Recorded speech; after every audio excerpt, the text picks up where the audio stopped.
Of course your family, she'd interrupted smoothly, but tonight isn't really about family, Eleanor. It's about opportunity. Victoria could open doors for Jasper that most people spend their entire careers trying to access. One introduction from her could land him clients worth millions.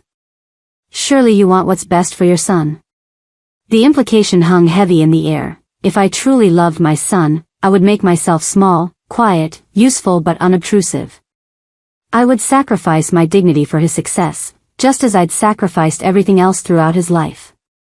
I'd stared at my daughter-in-law, waiting for Jasper to intervene, to say something, anything that acknowledged I was his mother, not the household staff. Instead, he'd simply nodded along while scrolling through his phone, offering a distracted, "Mom, just cooperate, okay? This is really important."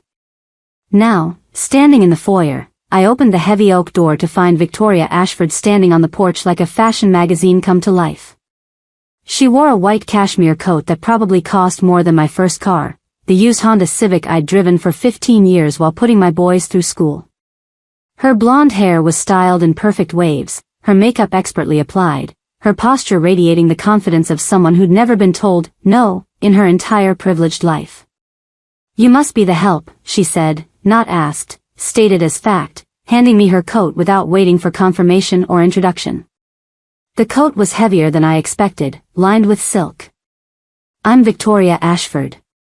Where should I have my luggage taken?" I started to say, ready to introduce myself as Jasper's mother, but Vanessa materialized beside me like a perfume-scented ghost, her signature Chanel No. 5 announcing her arrival before her voice did. "Victoria. Darling. You look absolutely stunning." Vanessa air-kissed both of Victoria's cheeks in that affected way people do when they want to seem more sophisticated than they are. Come in, come in. How was the drive from Boston?" "Not too terrible with the holiday traffic, I hope. Eleanor will take care of your things." "Eleanor, put Victoria's coat in the guest closet and have her bags taken to the blue room upstairs." I stood there holding the expensive coat, feeling its weight in my arms like a physical manifestation of my diminished status in this house. My house. The house my late husband Theodore and I had bought in 1978 with our combined savings, where we'd planted the oak tree in the front yard when Jasper was born, where I'd raised my boys, where every corner held memories of birthday parties and scraped knees and homework sessions at the kitchen table and Christmas mornings filled with laughter and wrapping paper chaos. The house I'd signed over to Jasper during a moment of vulnerability, when I'd been hospitalized for pneumonia and frightened about my future. He'd convinced me it made sense, for tax purposes, he'd said, for estate planning, so there wouldn't be complications when I eventually passed. He'd promised nothing would change, that this would always be my home, that I'd always be taken care of.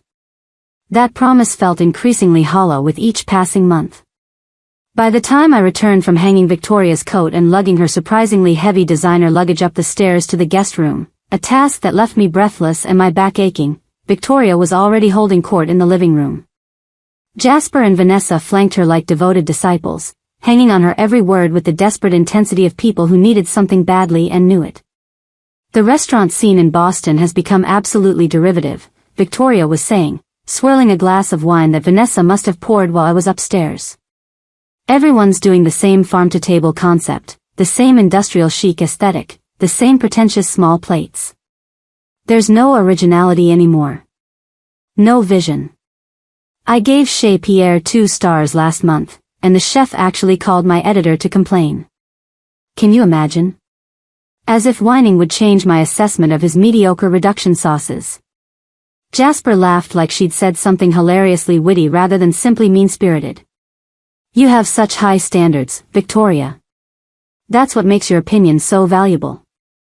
"Standards are all that separate us from chaos," Victoria replied, finally noticing me standing in the doorway. She looked me up and down with the assessing gaze of someone examining a piece of furniture for quality. "You're still here?" "This is Eleanor, Jasper's mother," Vanessa interjected quickly, her smile tight. "She's been helping with the dinner preparations." "Eleanor, why don't you check on things in the kitchen? I think the roast might need basting." The roast didn't need basting. I'd prepared it exactly according to the recipe Vanessa had given me, a complicated affair involving herb crusts and precise temperature controls. But I recognized a dismissal when I heard one, so I retreated to the kitchen, my sanctuary in this house that no longer felt like home. The kitchen was hot from the oven, filled with the rich smells of roasting meat and garlic potatoes and the chestnut stuffing I'd made from my own mother's recipe.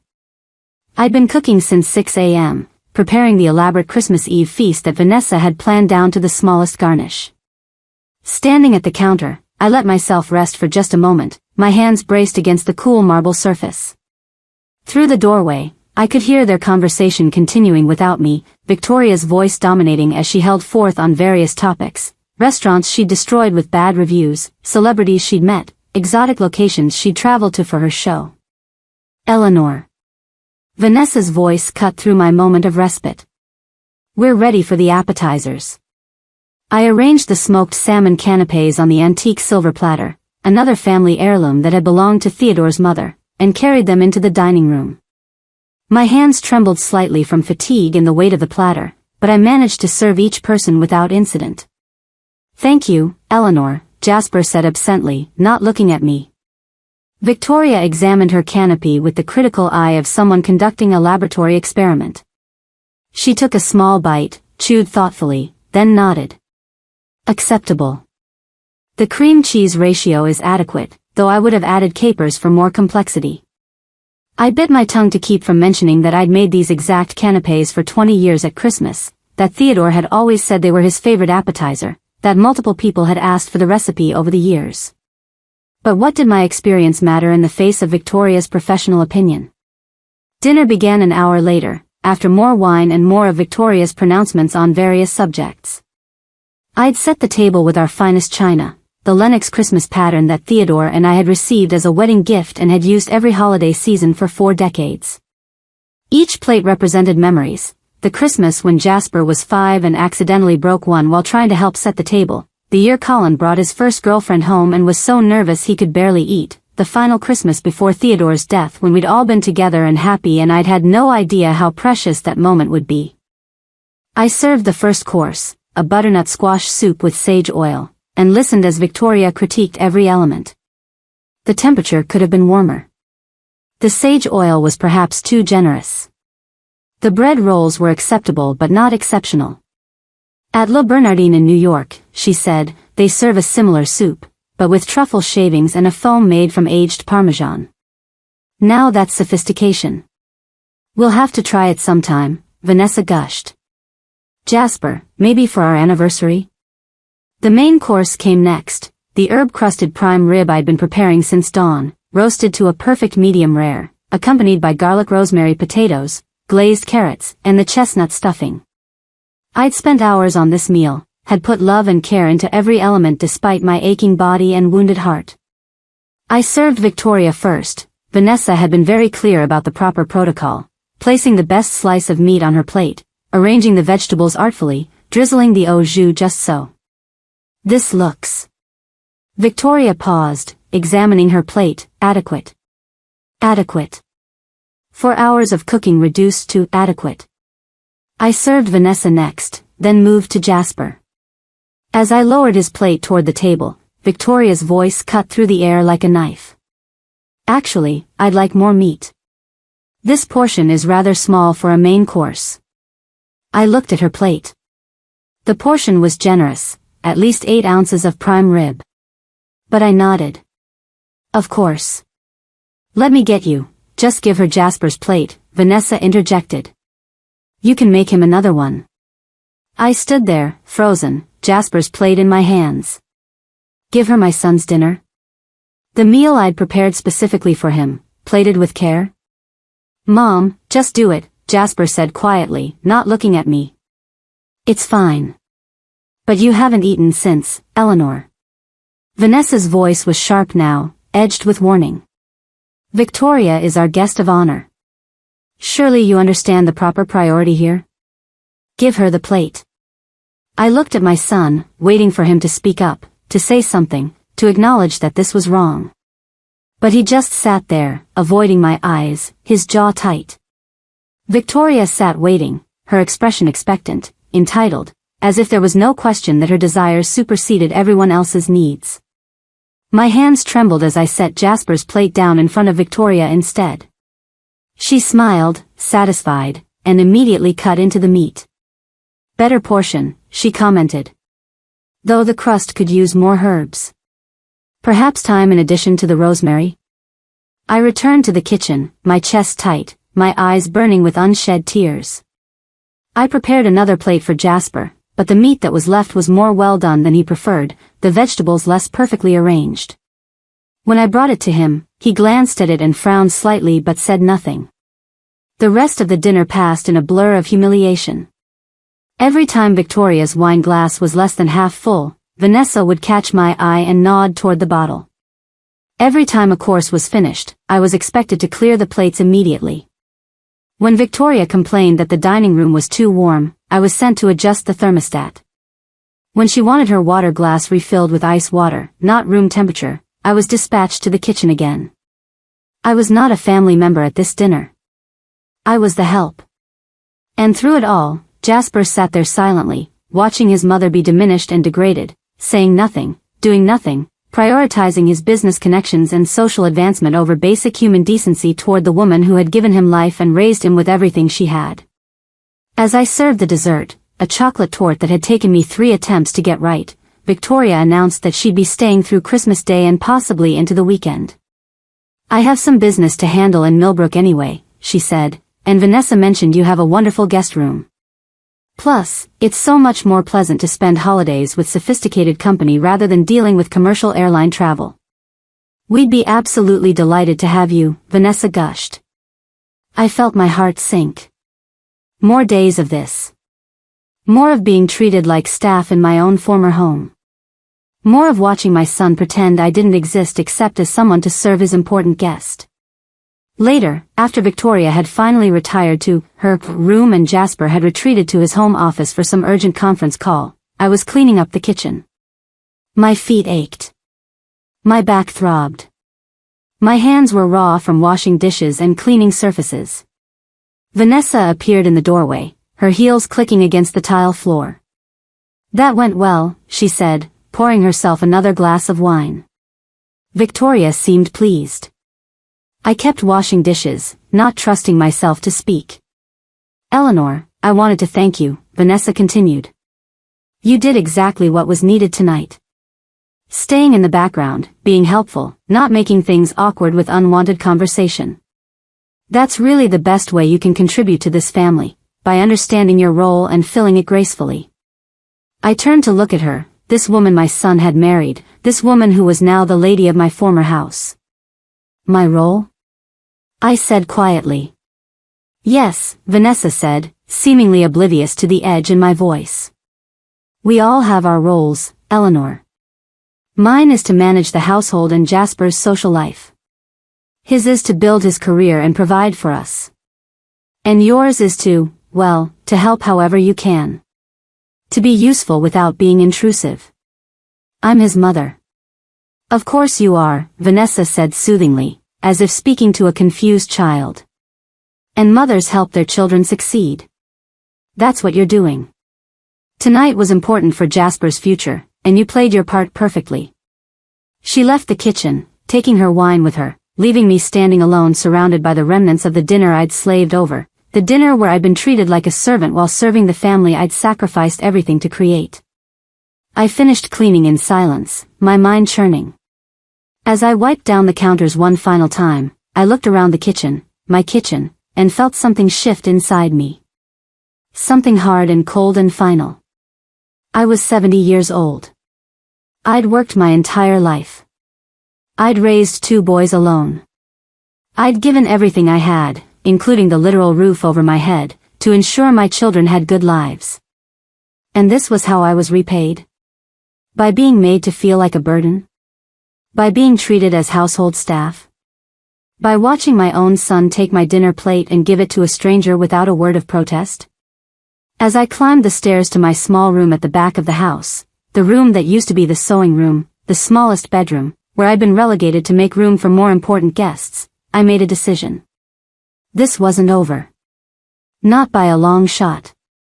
Tomorrow was Christmas Day. The day of giving, they say.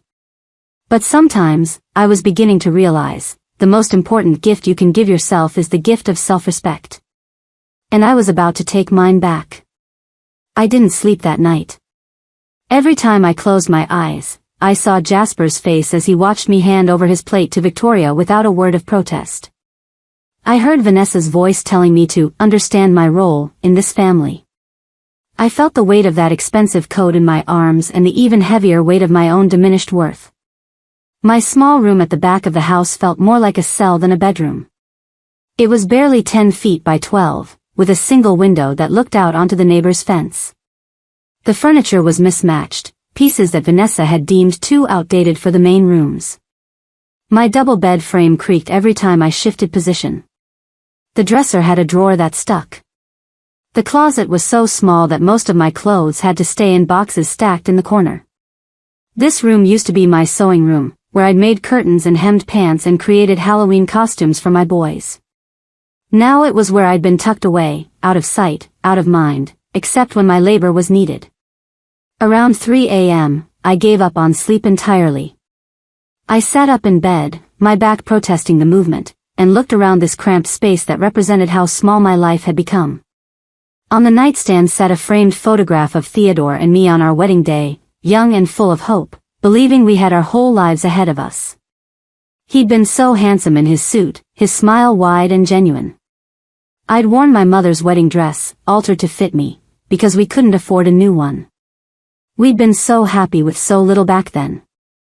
A small apartment, second-hand furniture, dreams bigger than our bank account. But we'd had love. We'd had respect. We'd had partnership. What would Theodore think if he could see me now? Living in the house we'd built together, treated like an unwelcome obligation by the son we'd loved so completely? I got out of bed and wrapped my old robe around myself, the blue terry cloth one that was fraying at the cuffs but was too comfortable to throw away. The house was silent except for the old furnace humming in the basement and the occasional creak of settling wood. I made my way downstairs carefully, my hand on the railing, mindful of my knees that sometimes gave me trouble on stairs. The kitchen was dark except for the small light above the stove. I put the kettle on for tea and sat at the small breakfast nook where I used to read the morning paper with Theodore, where my boys used to eat cereal before school, where so many ordinary moments of family life had unfolded.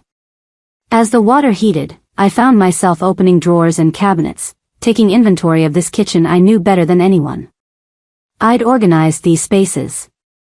I knew where everything lived. The good knives in the third drawer. The serving platters on the top shelf of the corner cabinet. The Christmas china in the buffet hutch. My hands found the metal file box I kept on the top shelf of the pantry, behind the extra paper towels where Vanessa never looked. Inside were documents I'd kept from the old days, birth certificates, my nursing license, Theodore's death certificate, and the original deed to this house. I pulled out that deed and spread it on the counter under the stove light. Theodore Hartwell and Eleanor Hartwell, it read.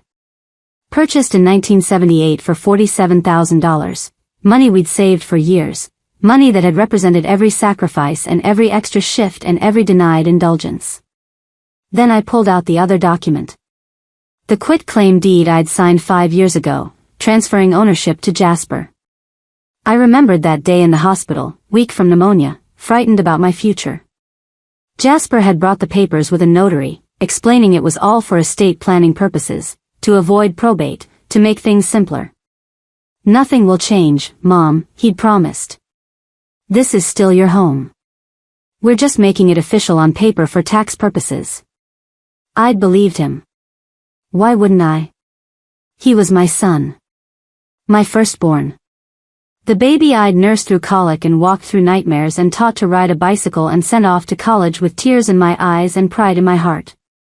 The kettle whistled, pulling me from my thoughts. I made my tea and sat back down, the document still spread before me. As I sipped the hot liquid, feeling it warm me from the inside, I heard a sound from upstairs. Footsteps. Then the toilet flushing. Then more footsteps. A few minutes later, Jasper appeared in the kitchen doorway, also unable to sleep apparently. He wore expensive pajamas, silk, probably, and looked surprised to see me there. Mom? What are you doing up? Couldn't sleep, I said simply. Want some tea? He hesitated, then nodded. Sure. Thanks. I got up and prepared another cup, the familiar ritual of making tea for my son, bringing back memories of when he was young, when he'd come to me with his problems, when I was the person he trusted most in the world. He sat across from me at the breakfast nook, wrapping his hands around the warm mug. For a moment, in the dim light, he looked like my boy again. Vulnerable. Human. Big day yesterday, I said carefully. Yeah. He took a sip of tea. I think it went well. Victoria seemed pleased. I said nothing, waiting. I know it was a lot of work for you, he continued, not quite meeting my eyes. The cooking and serving and everything. I appreciate it. Do you, Jasper? He looked up at me then, something in my tone catching his attention. Of course I do. Because from where I was standing, appreciation wasn't exactly the dominant emotion in that dining room. His jaw tightened. Mom, don't start. Don't start what? Don't mention that you gave my dinner to a stranger. Don't point out that I was treated like household staff in my own home. Don't ask when my son became someone who values business connections more than his own mother's dignity. That's not fair, he said, his voice rising slightly. You don't understand the pressure I'm under. My consulting firm is at a critical point. One introduction from Victoria could mean clients worth millions. This isn't about you, Mom. It's about my career, my future, my family's financial security. Your family, I repeated. And which family is that, Jasper? Because I thought I was your family too. You are, but what? But I'm less important? But my feelings don't matter as much as Victoria's opinion of your dinner party? But being your mother means I should just smile and accept whatever treatment you decide is appropriate? He stood up abruptly, his chair scraping against the floor. This is exactly what Vanessa said would happen. She warned me you'd make this about you instead of being happy for my success. Vanessa said that, did she? I felt my anger rising now, hot and sharp. The same Vanessa who told me to understand my role and stay in the background? The same one who treats me like I'm a burden she's too polite to mention directly? She doesn't. Jasper stopped, ran his hand through his hair. Mom, Vanessa has been very accommodating. She's let you live here, in our house, even though it's been an adjustment for her. The least you could do is be grateful and helpful instead of making everything difficult. Let me live here? The words came out as a whisper. Jasper, this is my house. No, Mom. It's not. Not anymore. You signed it over to me 5 years ago, remember? This is my house now. Mine and Vanessa's. The casual cruelty of it took my breath away. He wasn't even pretending anymore. Wasn't softening the truth or cushioning the blow. Just stating facts, cold and clear. You promised, I said, my voice shaking now. You promised that nothing would change. That this would always be my home. And it is your home, he said, but his tone suggested I was being deliberately obtuse. You have a room here. You're taken care of. You have food, shelter, everything you need. But yes, Vanessa and I are the homeowners now, and sometimes that means we need to make decisions about how things run. Like when we have important guests, we need everyone to be on the same page about protocols and expectations. Protocols, I repeated. For treating your mother like a servant. Oh my God, Mom, you're being so dramatic. He threw up his hands. You helped with dinner. You served food. That's not being a servant, that's being helpful during a party. Lots of people help host when there are guests. Why are you making this into some kind of tragedy? I looked at my son, really looked at him, and saw a stranger. The boy I'd raised would never have spoken to me this way. The young man who used to thank me for his packed lunches and call me just to chat would never have reduced my pain to drama. When did you become this person? I asked quietly. What person? Someone who measures people by their usefulness. Someone who trades relationships for opportunities. Someone who can watch his mother be humiliated and feel nothing but annoyance that she might mention it afterward. Jasper's face hardened. I'm a person who understands how the world actually works, Mom. Not everyone can afford to be idealistic about family and loyalty and all that sentimental stuff. Some of us have to make difficult choices to get ahead. I'm building something here.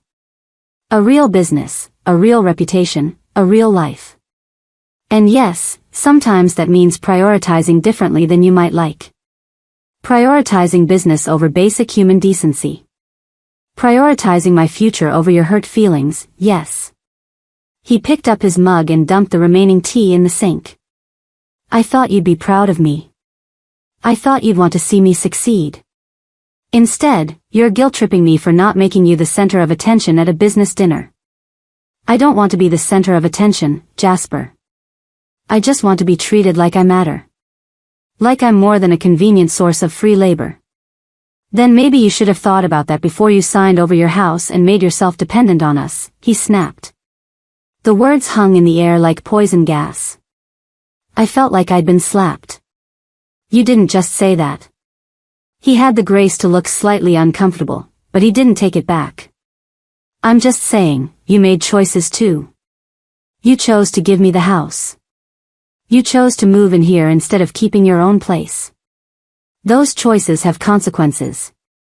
I was in the hospital. I was scared. You told me it was just paperwork, that nothing would change. Things change, Mom. Life changes. People have to adapt.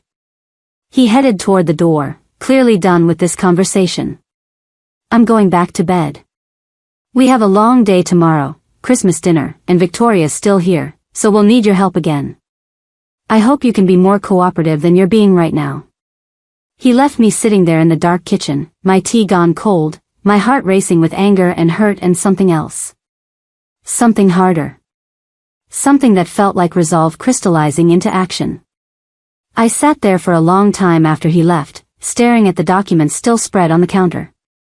The original deed with mine and Theodore's names. The quitclaim deed with my signature. Then I noticed something I'd never paid attention to before. The quitclaim deed had been notarized, but there was something off about it. The notary's seal looked slightly smudged. The date was correct, but the witness signature seemed rushed, almost illegible. I got up and turned on more lights, examining the document more carefully. My hands were shaking, but not from age or cold. From something else entirely. I pulled out my phone, the basic smartphone Jasper had gotten me 2 years ago when my old flip phone finally died, and started taking pictures of both documents.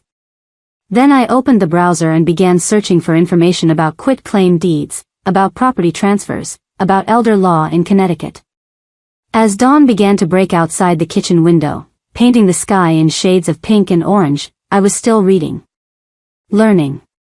Planning. By the time I heard movement upstairs, Vanessa's heels clicking across the bedroom floor above me, Victoria's door opening, the shower starting to run, I had made several decisions. First, I was going to get through Christmas Day. I was going to smile and serve and play the role they'd assigned me one last time. Second, I was going to call my old friend Margaret Whitestone after the holiday. Margaret was a retired real estate attorney who'd helped Theodore and me buy this house back in 1978. We'd lost touch over the years, but I knew she was still practicing part-time, helping seniors with property issues. And third, I was going to stop crying and start fighting. At 70 years old, I'd spent enough time being accommodating, being helpful, being grateful for crumbs from the table I'd set. It was time to remind my son and his wife that Eleanor Hartwell was not a woman to be dismissed. Christmas morning arrived with all its false cheer. Vanessa came downstairs in a designer loungewear set that probably cost more than my monthly pension, her makeup already perfect, her hair styled even though it was barely 7 a.m. "Merry Christmas, Eleanor," she said brightly. "Did you sleep well?" "Fine, thank you," I lied. "Wonderful. I've made a list of things we'll need for today." She handed me a piece of paper covered in her precise handwriting. "Victoria wants mimosas with brunch, so we'll need fresh orange juice, hand squeezed, not store-bought. And the turkey needs to go in the oven by 9 o'clock if we're going to eat at 3 o'clock. I've written down the temperature and timing. Oh, and she'd like Belgian waffles for breakfast with fresh berries and real maple syrup. Do we have everything for that? I looked at the list. It would take me hours to complete everything on it. My feet were still sore from yesterday. My back ached. My hands were stiff. I'll get started, I said simply. Vanessa smiled. You're such a help, Eleanor. I really do appreciate it, you know. Not everyone is lucky enough to have family willing to pitch in like this. Pitch in. As if I had a choice. As if this was voluntary contribution rather than expected labor. I spent the morning in the kitchen while Vanessa and Victoria sat in the living room, opening gifts and drinking mimosas and laughing about shared memories from their college days. Jasper joined them eventually, and I could hear him trying too hard, laughing too loud at Victoria's stories, working to impress her. Around noon, as I was basting the turkey, Victoria appeared in the kitchen doorway. Eleanor, is it? She said. I wanted to ask, do you have any dietary restrictions we should know about? It was the first time she directly addressed me in the 18 hours she'd been in this house. No, I eat everything, I replied. Good, good. She leaned against the doorframe, watching me work. You know, Vanessa mentioned you used to be a nurse. That must have been interesting work. It was, I said carefully, unsure where this was going. I always admire people who go into service professions, Victoria continued. It takes a certain personality to enjoy helping others, to find satisfaction in being useful rather than being in charge. Not everyone has that temperament. The condescension was breathtaking. She was basically calling me a natural-born servant, someone whose happiness came from being used by others. I found satisfaction in healing people, I said, keeping my voice even. In using my skills and knowledge to make a difference in patients' lives. That's not quite the same as simply being useful. Victoria raised an eyebrow, perhaps surprised that I'd pushed back, even mildly. Of course not. I didn't mean to suggest, Eleanor, do you need help with anything? Vanessa appeared behind Victoria, her smile tight.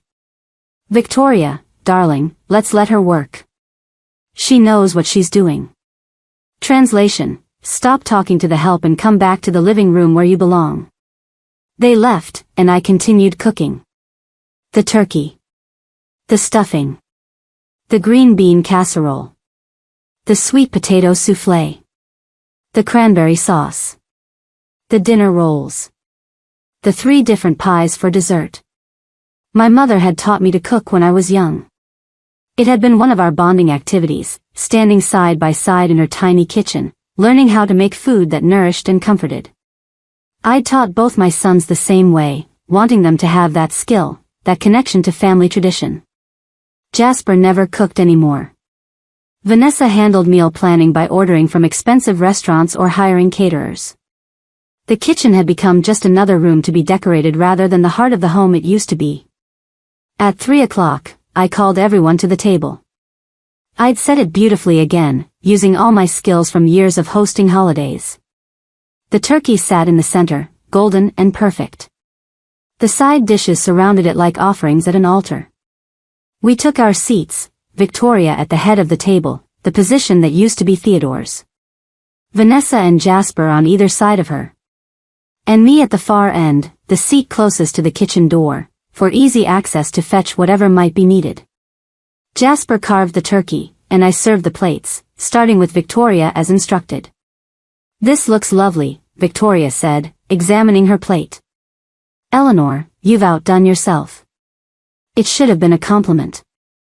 But the way she said it, the way she looked at me, made it clear she was commending a servant for good service, not thanking a family member for their contribution. We began eating. The food was delicious, I knew this objectively, even if I couldn't quite taste it past the bitterness in my mouth. So Victoria, Jasper said, Vanessa mentioned you might know people on the Millbrook Planning Commission. My firm has been trying to get a meeting about the new development project near the waterfront. And they were off, talking business, talking connections, talking about who knew whom and who could open which doors. I might as well have been invisible. Halfway through the meal, Victoria set down her fork. "Vanessa, this cranberry sauce is exceptional. Did you make it yourself?"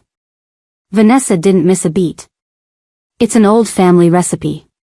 "I'm so glad you like it." I nearly choked on my water. That cranberry sauce was my mother's recipe. The one I'd been making every Thanksgiving and Christmas for 40 years. The one I'd taught Vanessa when she'd first married Jasper and wanted to learn some traditional dishes. "You should give me the recipe," Victoria said. "I might feature it in my next cookbook. I'm working on a chapter about holiday classics with a modern twist." "I'd be honored," Vanessa replied, smiling. My mother's recipe, that Vanessa was now claiming as her own, was going to be in a famous cookbook without any acknowledgement of its real source. I said nothing. I swallowed my words along with my food and continued eating. After dinner, as I was clearing the plates, I heard Vanessa ask, "Eleanor, would you mind doing the dishes? Victoria and I want to go through some old photo albums, and Jasper needs to make some business calls." "Of course," I said. Because what else could I say? This was my role now, after all. The help. The useful one. The person who made everything possible while receiving none of the credit. I stood at the sink, washing dishes by hand because Vanessa had decided the dishwasher was too loud and might interrupt their conversation in the next room. My hands were in hot, soapy water, and I was scrubbing a roasting pan when I heard them laughing in the living room. "You've trained her so well," Victoria's voice carried clearly. "She's very obedient." Those words again. Almost the exact same phrase from the original story I'd heard from a friend about her own terrible daughter. It seemed that entitled people everywhere used the same vocabulary. "She knows her place," Vanessa replied, and I could hear the satisfaction in her voice. "It took some time, but she understands now that the most valuable thing she can offer is her willingness to help without expecting recognition. Some people are born to lead, and others are born to serve. Eleanor has finally accepted which category she falls into." I stood there, my hands still in the water, feeling like I'd been punched in the stomach. This was what they really thought of me. Not as Jasper's mother. Not as the woman who'd sacrificed everything to raise him. Not as Theodore's widow or a retired nurse or a human being with feelings and dignity. Just someone who existed to serve. Someone who'd finally learned her place. I dried my hands carefully, folded the dish towel, and walked out of the kitchen.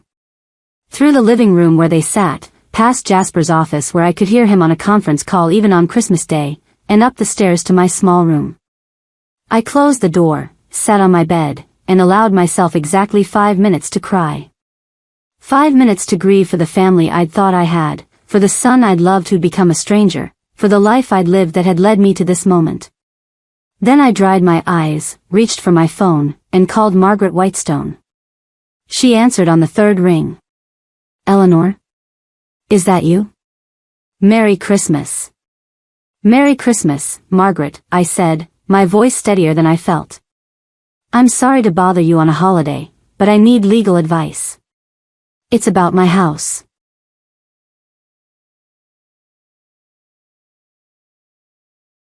"Give your plate to Victoria, she's our guest of honor." My own son said those words to me at Christmas dinner. I handed it over with shaking hands, but what I did 3 days later left my entire family in shock. "I'm grateful you're here with me today. Stay until the very end and comment what country you're watching from. I want to see how far my story travels." At 70 years old, I thought I'd seen every shade of disrespect life could paint. I had raised 2 boys on my own after my husband Theodore passed away from a sudden heart attack when they were just teenagers. I worked double shifts as a nurse at Riverside General Hospital in Millbrook, Connecticut, sacrificed vacations I desperately needed, delayed my own dreams of opening a small bakery, all to make sure my sons, Jasper and his younger brother Colin, had every opportunity one never did. I gave them everything. Piano lessons, summer camps, college tuition paid in full so they wouldn't start their adult lives drowning in debt. I attended every sports game, every school play, every parent-teacher conference, even when I was so exhausted I could barely keep my eyes open. I was both mother and father, provider and nurturer, disciplinarian and best friend. But standing in Jasper's oversized dining room that cold Christmas Eve, watching my daughter-in-law Vanessa arrange place settings with the precision of a surgeon preparing for a complicated operation, I realized I'd been living in a fool's paradise about what family could become when money and social status entered the equation. "Eleanor, make sure those wine glasses are spotless," Vanessa called from across the room, not even bothering to look in my direction. Her voice had that particular tone she used when addressing me, not quite rude, but lacking any warmth or respect. Victoria has a very refined palate, and she notices every tiny imperfection. I cannot have anything less than perfect tonight. I ran my cloth over the crystal glasses one more time, my arthritic fingers protesting the repetitive motion. Each swipe sent small jolts of pain through my knuckles, but I kept going.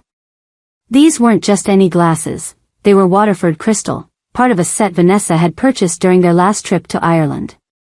She'd mentioned the price once, casually, the way wealthy people do when they want you to understand the value of things you're touching. $200 per glass. Victoria Ashford. The name had been mentioned approximately 1,000 times in the past 2 weeks. Victoria this, Victoria that, Victoria expects, Victoria prefers, Victoria once said. I'd learned more about this woman I'd never met than I knew about some of my own cousins. Victoria was Vanessa's former college roommate from their days at Pemberton Academy, some elite private college in Massachusetts that cost more per year than I used to make in 3. She was now a wildly successful restaurant critic with a syndicated column that appeared in over 50 newspapers nationwide. She had her own cooking show on a premium cable network, had published 2 best-selling books about culinary experiences around the world, and apparently possessed the power to make or break restaurants, chefs, and careers with a single scathing review or glowing recommendation. Jasper, darling, Vanessa continued, adjusting a centerpiece of white roses and holly for what must have been the 4th or 5th time. Did you confirm the reservation at Chateau Blanchette for next week? Victoria mentioned she might be able to introduce us to Chef Laurent, and you know what that could mean for your consulting firm. My son appeared in the doorway, straightening his silk tie, a Christmas gift from Vanessa that probably cost more than my monthly pension check. At 42, Jasper had become someone I barely recognized. He'd always been ambitious, driven, but there used to be warmth there too. Kindness. Now, when I looked at him, I saw a man who measured every relationship by its potential return on investment.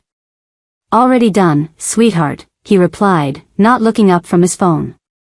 I also sent her assistant that list of connections you wanted me to cultivate. And I reached out to the Hendersons about joining their country club. Victoria's a member there too, apparently. I watched this exchange, feeling increasingly invisible, like a ghost haunting my own former home. When had my son become this person? This man who spoke about human relationships like they were business transactions to be optimized? This stranger who scheduled people like appointments and rated them by their social usefulness? I remembered the little boy who used to climb into my lap when he was scared during thunderstorms, who cried when he accidentally stepped on a snail, who once used his allowance to buy me flowers because I'd had a hard day at work. Where had that child gone? What had I done wrong in raising him that he could stand here now, talking about cultivating connections while his own mother polished glasses with aching hands? The doorbell chimed at exactly 6 p.m., cutting through my melancholy thoughts. Victoria didn't believe in being late, apparently. Or early. Just precisely, perfectly, obsessively on time.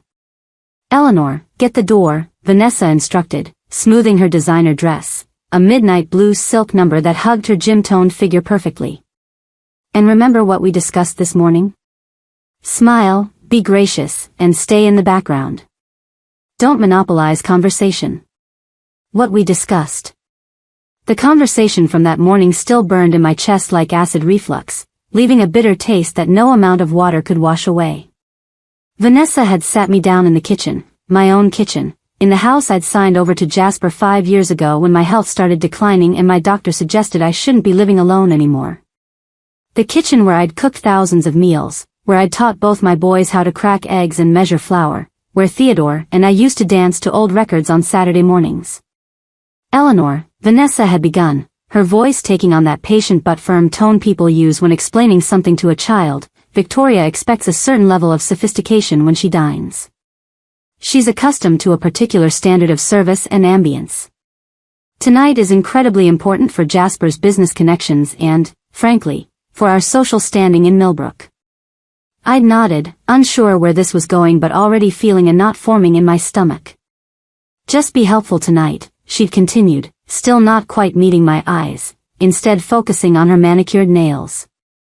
Serve the dishes, keep the wine glasses filled, clear plates between courses, but don't insert yourself into conversations unless specifically addressed. Victoria isn't accustomed to overly casual family dynamics. She comes from old money, you understand. Very formal upbringing. Vanessa, I'd said carefully, choosing my words like stepping stones across a creek, I am Jasper's mother. This is a family dinner on Christmas Eve. Surely I'm allowed to participate in.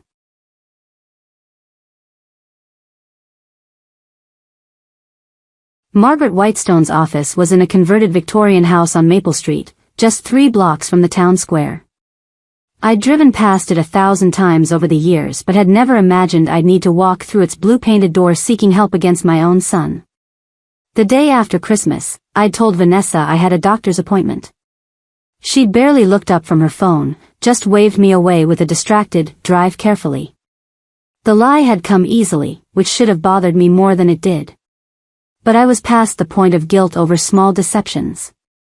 The reception area still had its original crown molding and hardwood floors, though the furniture was modern and professional. A young woman at the desk, couldn't have been more than 25, smiled warmly as I entered. Mrs. Hartwell? Ms. Whitestone is expecting you. Go right on back, second door on the left. Margaret's office was exactly what I'd expected, shelves lined with law books, a massive oak desk covered in neat stacks of files, and photographs of her grandchildren scattered among the professional certificates on the walls. Margaret herself had aged well, her hair was completely white now, but her eyes were as sharp as ever behind stylish reading glasses. Eleanor. She stood and came around the desk to embrace me. It's been far too long. How many years? At least 10, I admitted. Since Theodore's funeral. Too long indeed. She gestured to a comfortable chair across from her desk. Sit, please. Can I get you coffee? Tea? Nothing, thank you. I appreciate you seeing me so quickly, especially right after the holiday.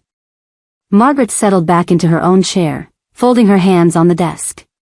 Your call worried me, Eleanor. You sounded, well, not like yourself. Tell me what's going on. And so I did. Starting from the beginning, the quit-claim deed signed 5 years ago, the gradual shift in how I was treated in the house, Vanessa's increasing demands, Jasper's cold dismissal of my feelings, and finally, the humiliations of Christmas Eve and Christmas Day. Margaret listened without interrupting, but I watched her expression change from concern to disapproval to outright anger.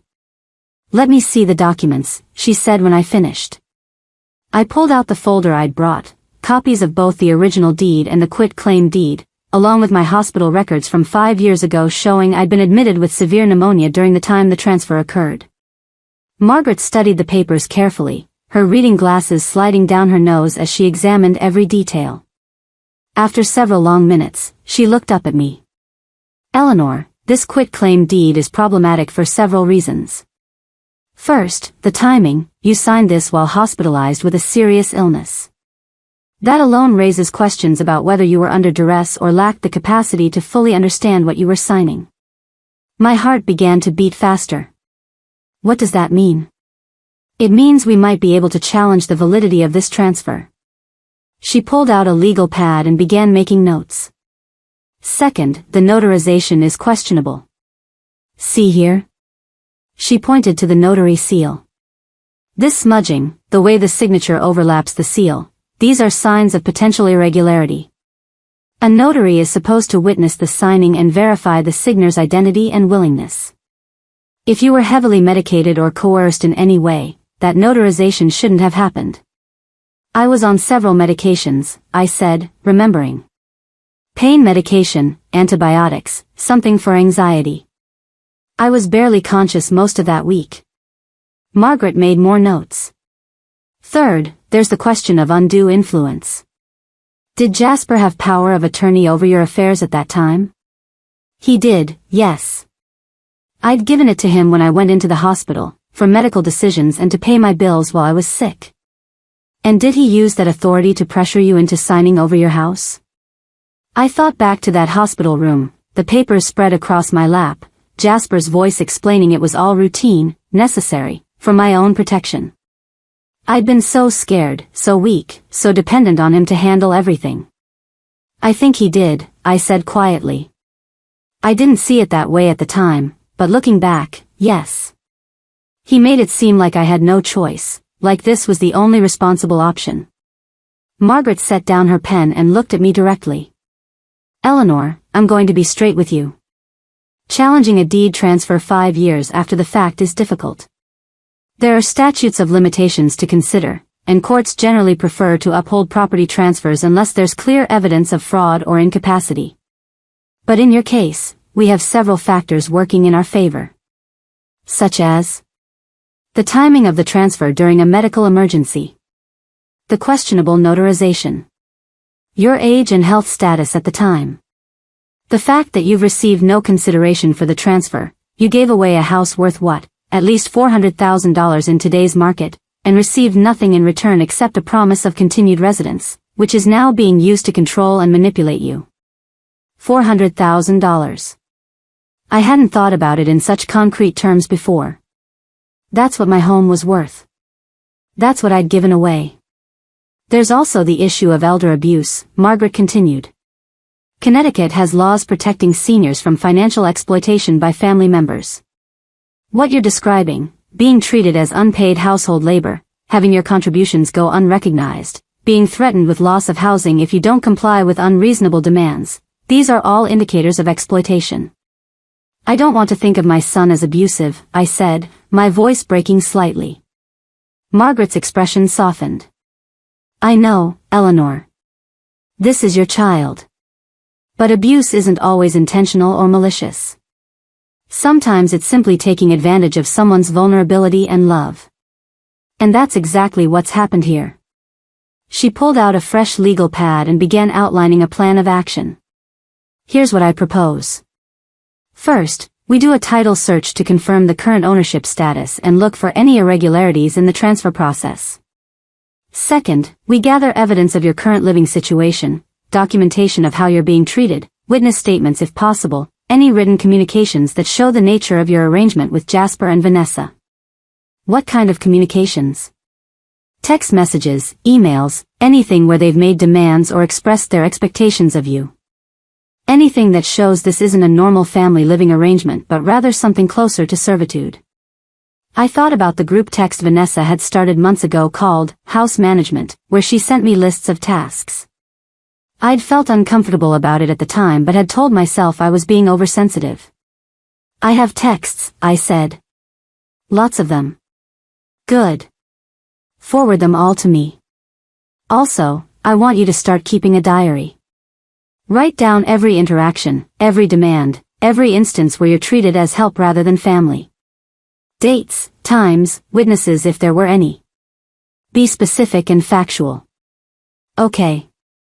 My head was spinning with all the information. Third, we need to establish your mental and physical competency both now and at the time of the transfer. I'll need you to undergo a cognitive evaluation with a doctor I work with, not to suggest you're incompetent now, but to demonstrate that you clearly understand what's happening and can make your own decisions. We'll also need your medical records from 5 years ago to show your state when you signed the deed. I can get those. Margaret leaned back in her chair. Eleanor, I have to ask you something important. What's your goal here? Do you want to regain ownership of the house? Do you want financial compensation? Do you want to ensure you have secure housing? Or do you want to punish Jasper for how he's treated you? I'd been thinking about this question since Christmas Day. I want my dignity back, I said finally.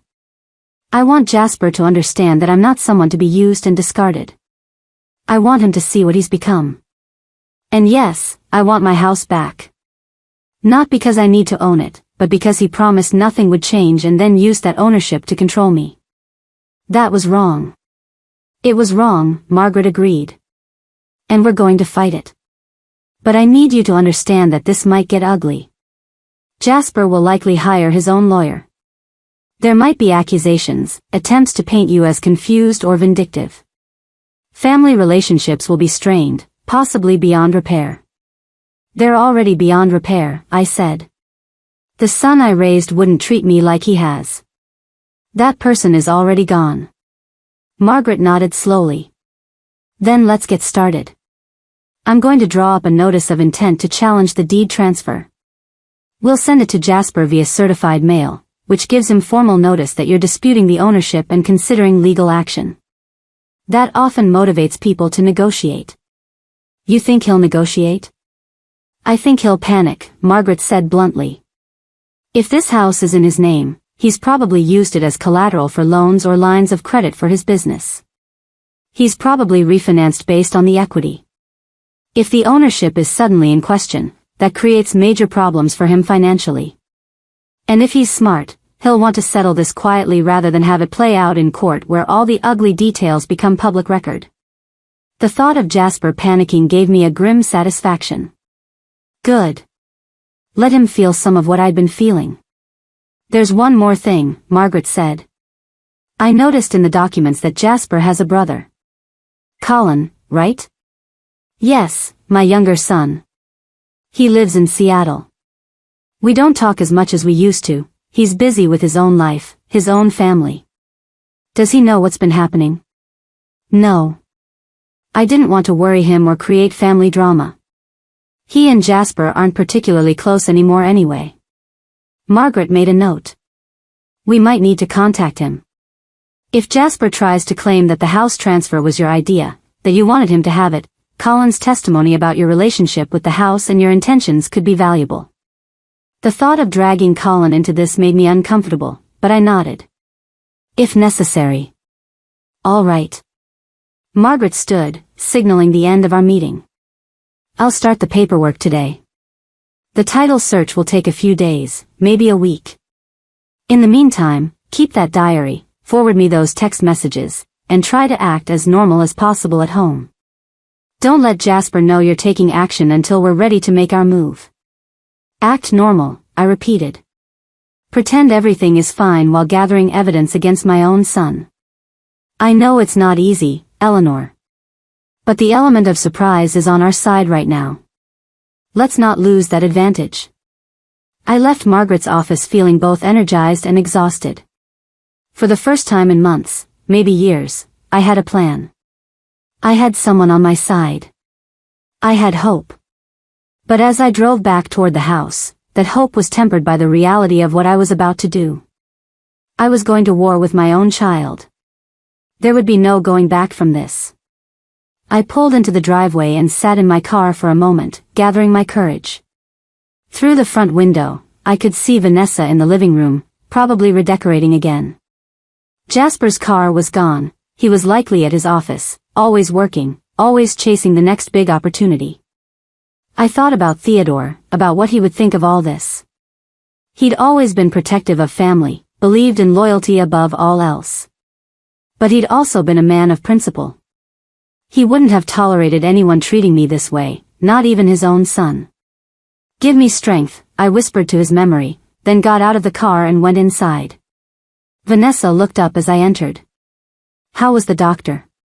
Fine, I lied smoothly. Just a routine checkup. Good. Listen, I'm having some friends over for lunch tomorrow, the Hendersons and the Blackwells. Nothing fancy, just salads and sandwiches. Can you handle that? Can you handle that? Not, would you mind, or, could you help, but an assumption that I would, of course, provide free catering service.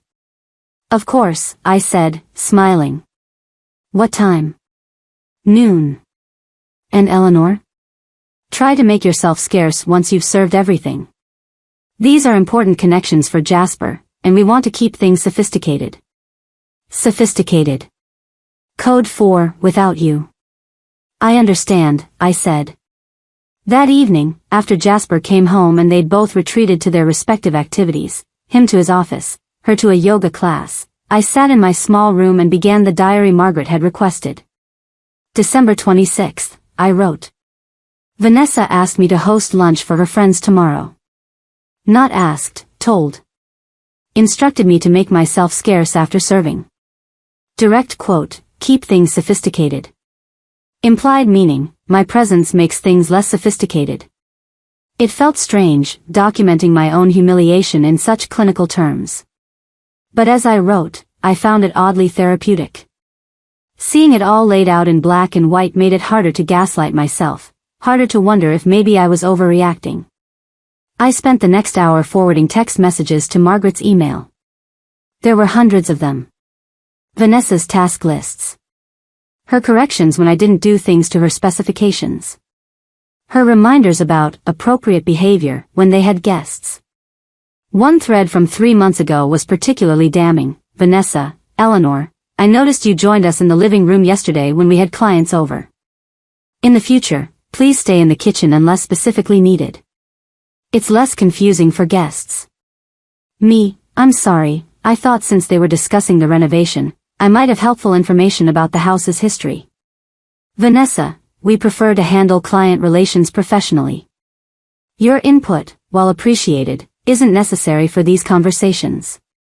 Reading it again now, with clear eyes, I saw it for what it was, a systematic effort to erase me from my own home, to reduce me from family member to invisible servant.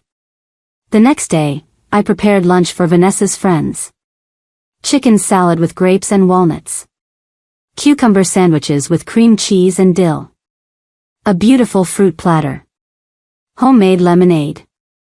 When the guests arrived, I served everything with a smile, then retreated to my room as instructed. From upstairs, I could hear their laughter, their animated conversations about book club and yoga classes and the new boutique opening downtown. No one asked where I was. No one seemed to notice my absence. I sat on my bed, continuing my diary entries, documenting everything. The hours I'd spent preparing food I wouldn't be invited to eat. The fact that I'd been explicitly told to stay out of sight. The casual way Vanessa had referred to this house as ours, when speaking to her friends, with no acknowledgement that it had been mine first. That afternoon, my phone rang. Margaret. Eleanor, I have the preliminary title search results. We need to talk. My heart jumped. What did you find? Are you somewhere private where you can talk? I looked around my small room. Yes. Good. First, the title is indeed in Jasper's name alone, just as the quit-claim deed indicated. But here's what's interesting. 6 months after the transfer, he took out a home equity line of credit against the property. $200,000. I felt the blood drain from my face. 200,000? Yes. And it gets better, or worse, depending on how you look at it. Last year, he refinanced the house entirely. Took out a new mortgage for $350,000. He's been using your house as his personal ATM machine. But why? His consulting business is successful. He drives an expensive car, they go on luxury vacations, exactly. Where do you think that money is coming from? Eleanor, I think your son has been living beyond his means and using the house equity to fund his lifestyle. If he suddenly loses ownership of that house, he's on the hook for a mortgage he probably can't afford, plus the equity line he's been drawing from. I sat down heavily on my bed. So he can't give me back the house even if he wanted to. Not without coming up with over $500,000 to pay off the loans he's taken against it.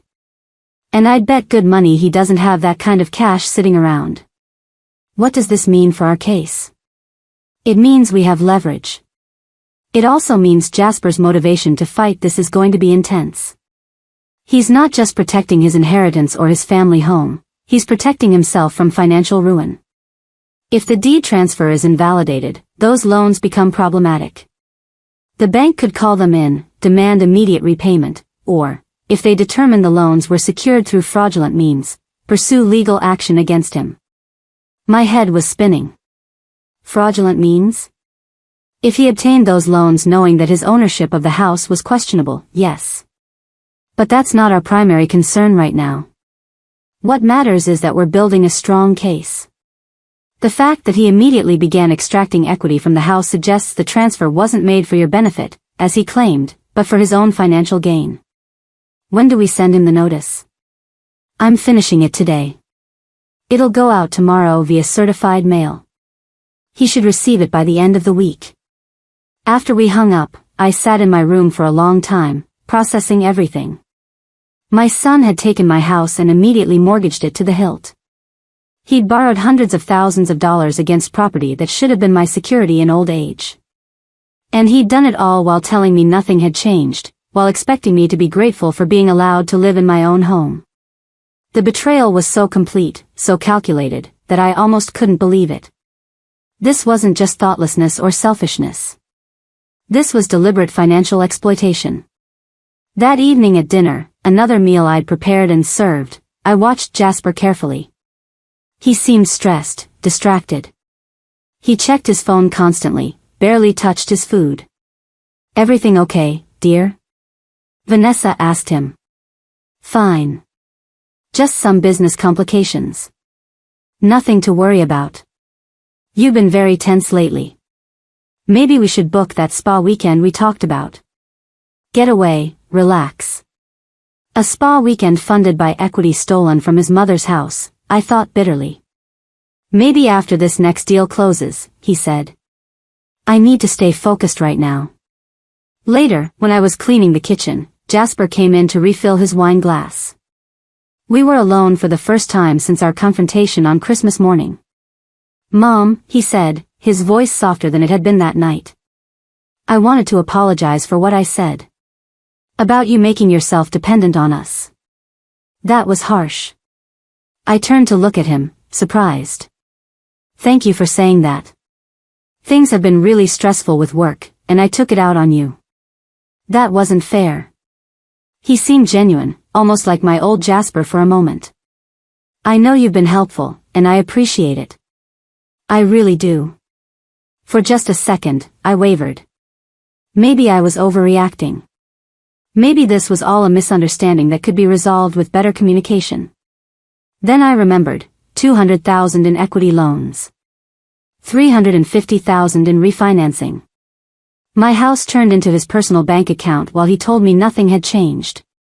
"I appreciate the apology," I said carefully. "I know you're under a lot of pressure." He smiled, relieved. "I'm glad you understand. You always understand. That's what makes you such a great mom." He left the kitchen, and I stood there, my hands in dishwater again, wondering if he had any idea what was coming. Probably not. He'd gotten so used to me being compliant, understanding, accommodating. He thought a simple apology could smooth over everything, that I'd continue playing my role indefinitely. He had no idea that his great mom had spent the afternoon documenting his financial crimes. That she'd hired a lawyer. That in a few days, he'd be receiving a certified letter that would shatter his comfortable world. I finished the dishes, wiped down the counters, and went upstairs to my room. I pulled out my diary and made another entry, including his apology and my internal reaction to it. Margaret had said to document everything, and I was becoming a diligent student.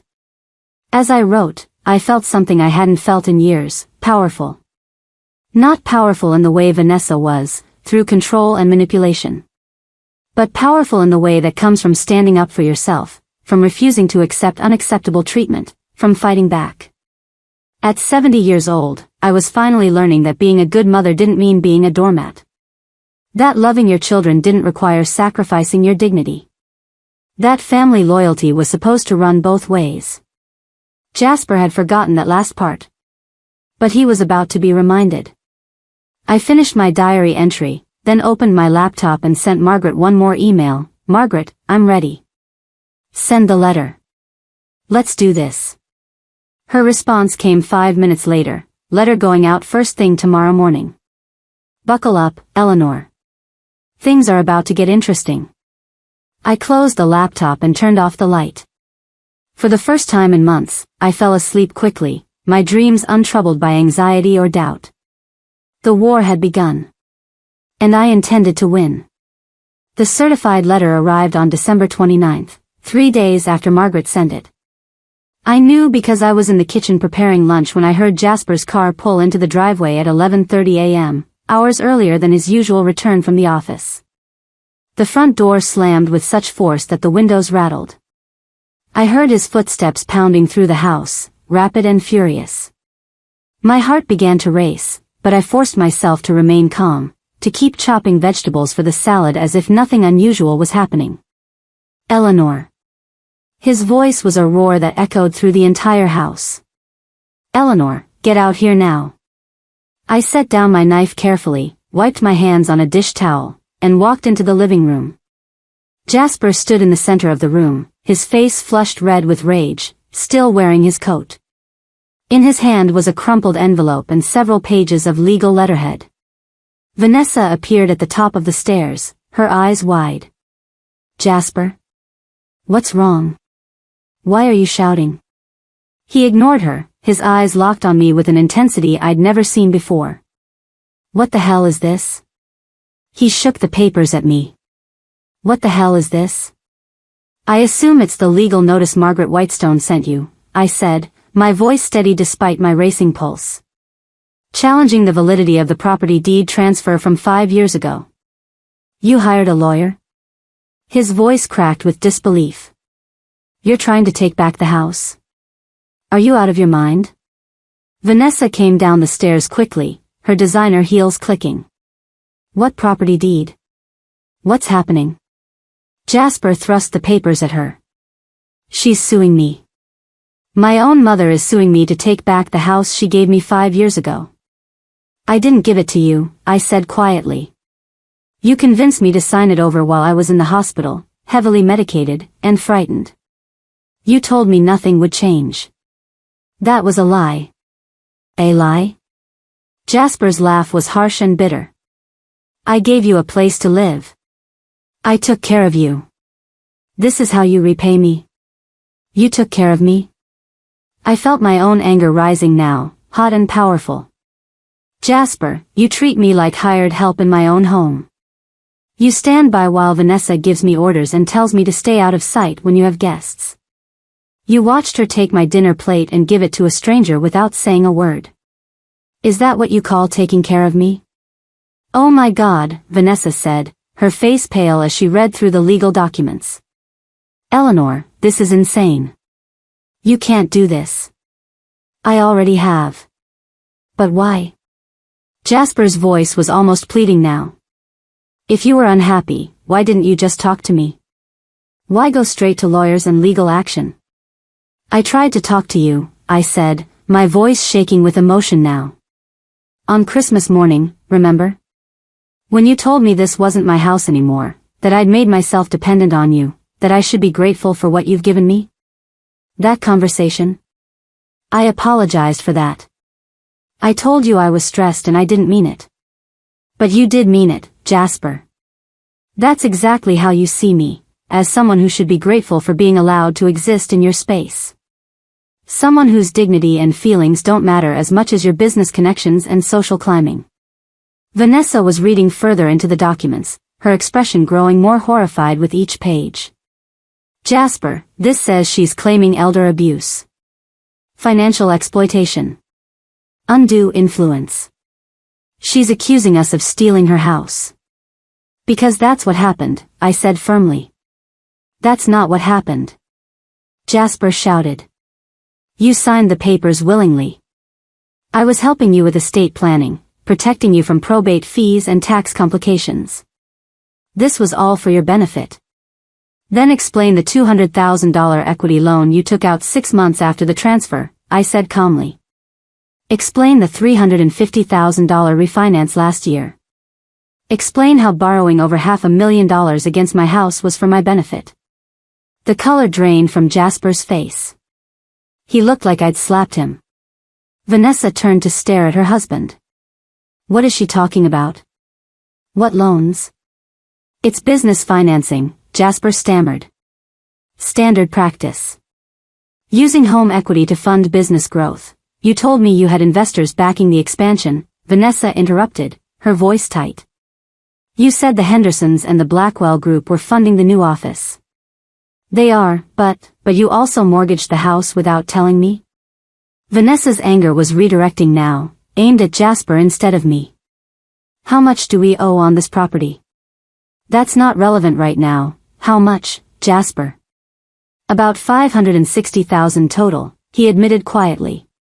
But it's all manageable, it's all part of the business plan. $560,000. Vanessa sat down heavily on the couch. We owe more than $500,000 on a house you told me was paid off. A house that apparently might not even be legally yours. It is legally mine, Jasper insisted, turning back to me. Mom signed it over. Willingly. With a notary present. This is just buyer's remorse 5 years too late. The notarization is questionable, I said. The timing is questionable. Your behavior since the transfer is questionable. Margaret seems to think we have a very strong case. Margaret Whitestone is a small-town lawyer who hasn't handled a significant case in years, Jasper shot back. She's filling your head with false hope so she can bill you for her time. She's working pro bono, actually. Because she believes in my case. And because she remembers what you were like as a child, before money and status became more important to you than family. That hit home. I saw him flinch. Jasper, Vanessa said, her voice unnaturally calm now, if Eleanor challenges this deed and wins, what happens to us? She won't win, but if she does. What happens? Jasper ran his hands through his hair, his earlier rage deflating into something closer to panic. If the transfer is invalidated, then technically the loans against the property become problematic. The bank could demand immediate repayment or foreclose. We'd have to come up with the full amount to satisfy the debt, or we'd lose the house. How much do we have in savings? Vanessa asked. Jasper didn't answer. Jasper. How much do we have in savings? About $40,000, he admitted.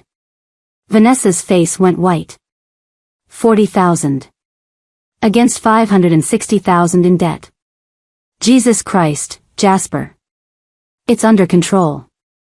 My business is bringing in good revenue, we have clients in the pipeline. You've been lying to me, Vanessa said, her voice hollow. About our financial situation, about the house, about everything. What else don't I know? This isn't about us, Jasper said desperately. This is about Mom trying to destroy everything I've built because her feelings got hurt over a dinner party. Her feelings got hurt? I couldn't believe what I was hearing. Jasper, you've been systematically erasing me from this house. You've been treating me like an employee at best, an inconvenience at worst.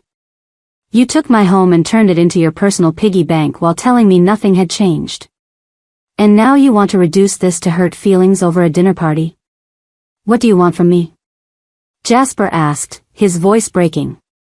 You want me to say I'm sorry? Fine. I'm sorry. I'm sorry we didn't make you feel more included. I'm sorry Vanessa asked you to help with hosting. I'm sorry I took out loans against the house. What do you want me to do to fix this?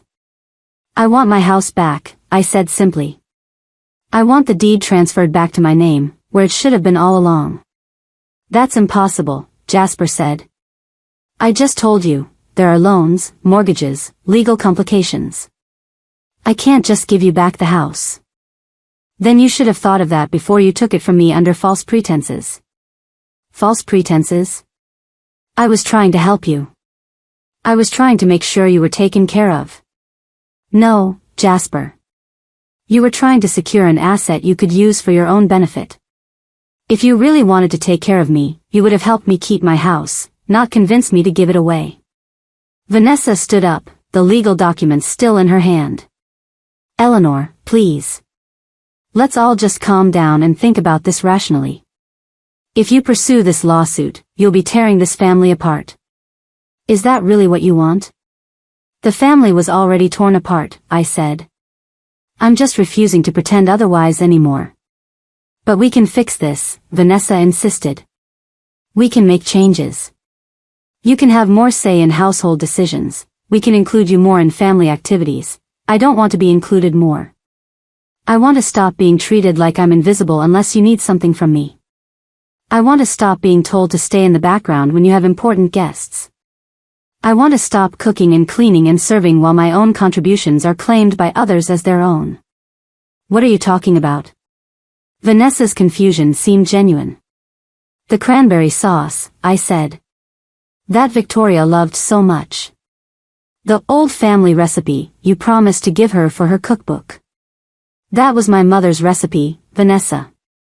I taught it to you 7 years ago. But you were going to let her publish it under your name without ever mentioning that it came from me. Vanessa's face flushed.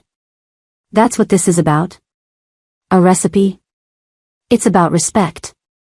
It's about being acknowledged as a person who matters, not just a useful tool you can use and discard. And clearly, that's too much to ask in this house. Jasper sank onto the couch beside Vanessa, his head in his hands. What do you want, Mom? Tell me what you want and let's figure out how to make this work without lawyers and lawsuits. I looked at my son, this man I'd raised, who I'd sacrificed everything for, and felt a strange mixture of love and disappointment so profound it almost took my breath away. I want you to understand what you've done, I said quietly. I want you to see that you've become someone I don't recognize. Someone who treats people as commodities. Someone who lies and manipulates to get what he wants. Someone who betrayed his own mother's trust for money. I didn't betray you, you did. And the worst part is, I don't think you even understand why it was wrong. You still think this is about me being difficult or oversensitive. You can't see that what you've done is fundamentally, deeply wrong. Vanessa set the papers down on the coffee table. So what happens now? Now, you have 30 days to respond to the legal notice, I said. Margaret suggested we try mediation first, see if we can resolve this without going to court. But that requires good faith negotiation from both sides. And if we can't resolve it? Jasper asked. Then we go to court. Margaret presents our evidence, the questionable notarization, the medical records showing my condition when I signed, the financial exploitation, the text messages and documentation of how I've been treated since the transfer. A judge decides whether the deed transfer was valid or whether it should be reversed. This will ruin me, Jasper said, his voice barely a whisper. If I lose the house, I lose everything. The business, my reputation, everything I've worked for. Then you shouldn't have built your everything on property that wasn't really yours, I said. The silence that followed was deafening. Jasper stared at the floor. Vanessa looked between us, clearly trying to process everything that had just been revealed.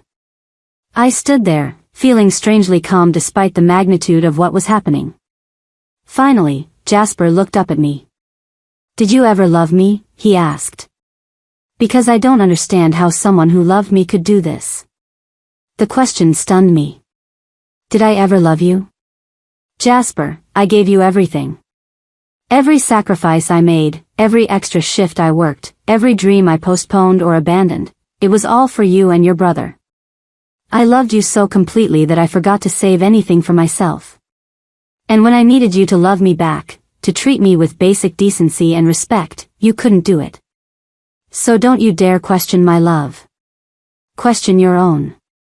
Tears were running down my face now, but I didn't wipe them away. Let him see what his words cost. Let him see the pain he'd caused. I do love you, Jasper said, his own eyes glistening. I know I haven't shown it well lately. I know I've been selfish and focused on the wrong things. But I do love you, Mom. You're my mother. Then act like it, I said. Not with words, but with actions. Show me that I matter to you as a person, not just as someone who can be useful. Show me that family means more to you than money or status or business connections. How? How do I do that? You start by being honest. About the house, about the loans, about everything. You stop making excuses and you own what you've done. And then you work with me and Margaret to find a solution that doesn't leave me powerless and dependent on your goodwill. Vanessa spoke up, her voice subdued. Eleanor, I owe you an apology too. I've been so focused on building our social position, on making the right impressions, that I lost sight of the fact that you're family. The way I've treated you, the things I've said and asked you to do, that was wrong. I'm sorry. I looked at her, trying to assess whether this was genuine contrition or strategic damage control. Her eyes were red, her perfect composure cracked. Maybe it was real. Thank you for saying that, I said carefully. But apologies without change are just words. If you really mean it, things have to be different going forward. They will be, Vanessa promised. I swear. We'll figure this out together. Jasper stood up, wiping his eyes. Can we call off the lawyers? Just for now, while we try to work this out as a family? No, I said firmly. The legal process continues. But I'm willing to try mediation alongside it. If we can reach an agreement that satisfies everyone, then we can drop the lawsuit. But I'm not calling off my lawyer and hoping you'll suddenly do the right thing. I tried trusting you before, Jasper. Look where that got me. He nodded slowly, accepting this. Okay. That's fair. When's the mediation? I'll talk to Margaret and set it up. Probably sometime in the next 2 weeks. And in the meantime? Vanessa asked. What happens with living arrangements? I hadn't thought that far ahead. I'll continue staying here unless you ask me to leave. But I won't be cooking or cleaning or serving anymore. I'm not your housekeeper. If you want me gone, say so now and I'll make other arrangements. No, Jasper said quickly. Don't leave. Please. This is still your home. We'll figure out the legal stuff, but please don't leave. I studied his face, looking for manipulation, for calculated strategy. What I saw instead was fear, genuine fear of losing me, not just losing the house. All right, I said. I'll stay. For now. The rest of that day passed in uncomfortable silence. Jasper retreated to his office and spent hours on the phone, with his lawyer, I assumed. Vanessa busied herself with cleaning, something I'd rarely seen her do. I stayed in my room, updating my diary with every detail of the confrontation. That evening, there was a knock on my door. Jasper stood there, still in his work clothes but looking exhausted. Can I come in? I gestured to the small chair by my dresser. He sat down, looking around my cramped room as if seeing it for the first time. This room is tiny, he said quietly. Yes.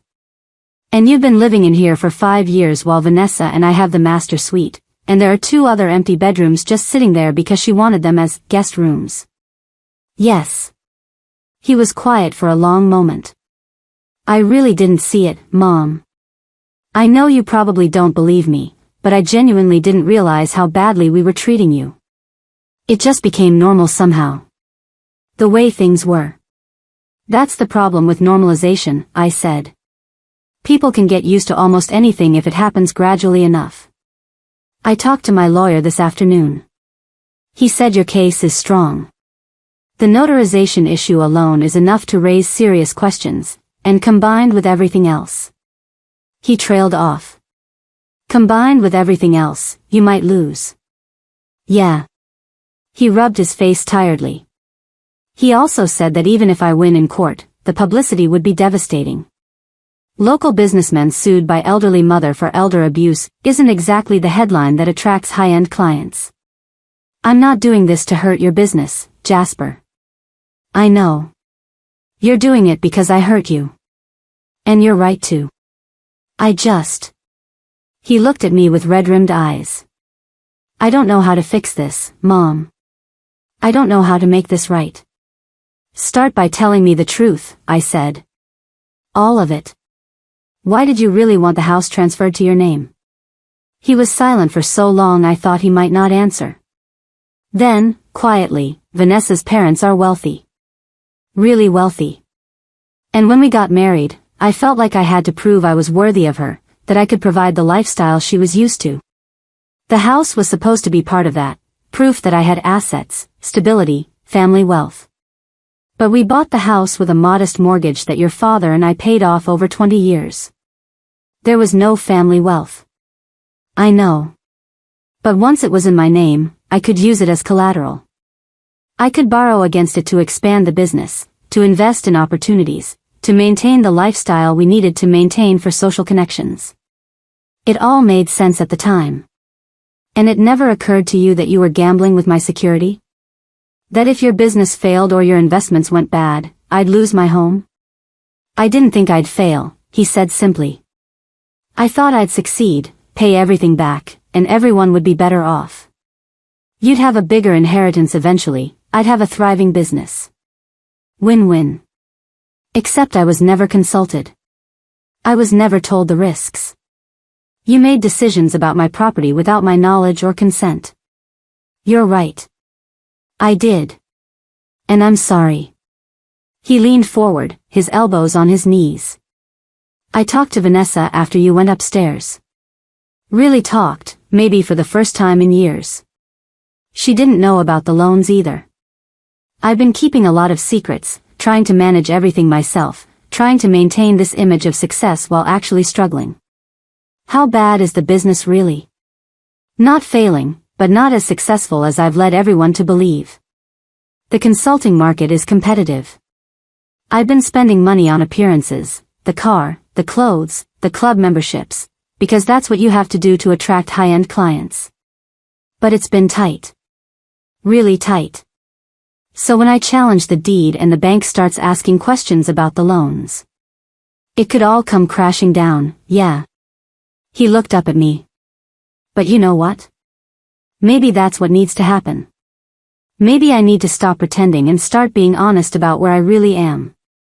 Maybe we need to downsize, simplify, stop trying to keep up with people who inherited their money instead of earning it. That sounds like growth, I said carefully. It sounds like failure to me, he admitted. But maybe failure is better than what I've become. This person who lies to his wife, exploits his mother, and sacrifices relationships for appearances. I hate that person, Mom. I really do. I felt something shift in my chest. This was the most honest conversation we'd had in years. Maybe ever. Then change, I said simply. You can't undo what's been done, but you can choose who you're going to be going forward. Will you help me? He asked. With the mediation, with figuring out a solution that works for everyone? I know I don't deserve your help, but I'm asking anyway. I thought about it. About all the pain and betrayal and humiliation. About the years of feeling invisible and unvalued. About the son I'd loved and the stranger he'd become. But I also thought about the little boy who used to bring me dandelions and call them flowers. About the teenager who cried on my shoulder when his first girlfriend broke his heart. About the young man who'd stood beside me at his father's funeral and promised we'd get through it together. That person was still in there somewhere. Maybe buried deep, maybe damaged by ambition and social pressure and poor choices. But still there. I'll help, I said finally. But on one condition. Anything. We do this honestly. No more lies, no more manipulation, no more secrets. We put everything on the table and we work toward a solution that respects everyone's needs and dignity. Can you do that? Yes, he said without hesitation. I can do that. I will do that. He stood to leave, then paused at the door. Mom? I know I have no right to ask this, but do you think you can ever forgive me? I looked at my son, this flawed, struggling man who'd hurt me so deeply but who was finally being honest about it. I don't know, I said truthfully. But I'm willing to try. After he left, I sat in my small room for a long time, thinking about everything that had happened. The confrontation, the admissions, the possibility, however slim, of reconciliation. I called Margaret and filled her in on the day's events. He admitted to the loans, she asked, sounding surprised. In front of his wife? Yes. And to using the house as collateral without my knowledge. And to struggling financially while pretending to be successful. Eleanor, those admissions could be very valuable in mediation. But I have to ask, are you sure you want to mediate? With what he's admitted, we could probably win this case outright in court. I know, I said.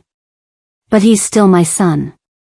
If there's a way to resolve this that doesn't completely destroy him, I want to try. Even after everything he's done. Maybe especially because of everything he's done. He needs to learn that there are consequences for hurting people, but also that there's a path to redemption if you're willing to do the work. What kind of mother would I be if I didn't at least give him that chance? Margaret was quiet for a moment. You're a better person than I am, Eleanor. Or a more foolish one. Time will tell. All right. I'll set up the mediation. But Eleanor? Go into this with your eyes open. He may be sorry now, but people don't change overnight. Protect yourself. I will, I promised. I'm not the same woman I was a week ago either. That night, I lay in bed thinking about paths forward. About justice and mercy, consequences and forgiveness, standing up for yourself and extending grace to others. Tomorrow would bring new challenges. The mediation process, the difficult conversations, the work of rebuilding trust that had been shattered. It wouldn't be easy. It might not even be possible. But for the first time since that awful Christmas dinner, I felt something I hadn't felt in years, hope. Not naive hope that everything would magically be fine, but realistic hope that maybe, just maybe, we could find our way to something better than what we'd had. I'd stood up for myself. I'd fought back. I'd refused to accept being diminished and dismissed. And in doing so, I'd reminded my son, and myself, that Eleanor Hartwell was not someone to be underestimated. Whatever happened next, I would face it with dignity, strength, and the knowledge that I deserved better. And that knowledge, I was learning, changed everything. The mediation took 3 sessions spanning 2 months. It was painful, exhausting, and often felt hopeless. But with Margaret's guidance and a skilled mediator named Robert Chin, we eventually reached an agreement. The house was transferred back to my name.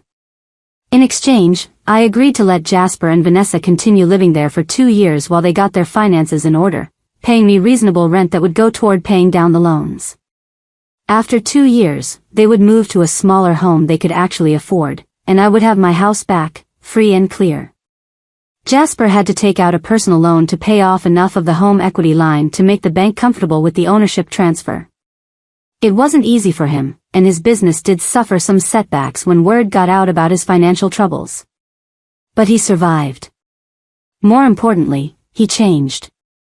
Not overnight, and not perfectly, but genuinely. He started going to therapy to deal with his issues around money and self-worth. He and Vanessa downsized their lifestyle significantly, sold the expensive car, quit the country club, stopped trying to keep up appearances they couldn't afford. And he started treating me like his mother again. Vanessa changed too. She got a job, her first in years, working at an art gallery. Having her own income seemed to give her a sense of purpose beyond social climbing. She apologized often in those first few months, and gradually, those apologies were backed up by changed behavior. We had family dinners where I was included as family, not staff. We had conversations where my opinions were valued. We celebrated my 71st birthday with a party where I was the center of attention in the best possible way. It wasn't perfect. There were still moments of tension, still scars that hadn't fully healed. But it was better. Enormously better. Colin flew in from Seattle when he heard about everything. He was furious at Jasper initially, but I asked him to extend the same grace I was trying to extend. The two brothers were slowly rebuilding their relationship too.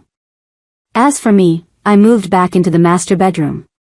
My small room at the back of the house became my art studio. I'd started painting again, something I hadn't done since Theodore died. I had time, space, and most importantly, dignity. I still cooked sometimes, but because I wanted to, not because I was expected to. I still helped around the house, but as an equal contributor, not as unpaid labor. And I'd learned something crucial: it's never too late to stand up for yourself. At 70 years old, I'd fought for my dignity and won. Not just the legal battle, but something more important: I'd won back my sense of self-worth. Victoria Ashford, ironically, became an unexpected part of this story's ending. When she heard about what had happened, Millbrook was a small town, after all, she reached out to me. She apologized for her behavior during her visit and, more surprisingly, asked if she could feature my mother's cranberry sauce recipe in her cookbook, with full attribution to me and my mother's memory. The cookbook came out last month. There, on page 147, was Eleanor Hartwell's traditional cranberry sauce, with a note about it being passed down through 3 generations. Vanessa had insisted on including a photo of me in the book. Small victories, maybe. But they mattered. I learned that standing up for yourself doesn't mean you can't also extend forgiveness. That you can demand better treatment while still loving the people who hurt you. That strength and compassion aren't opposites, they're partners. My story isn't about a perfect happy ending where everything is resolved and everyone lives happily ever after. It's about something more real and more valuable. It's about reclaiming your dignity, setting boundaries, and refusing to accept treatment that diminishes you. It's about remembering that you matter.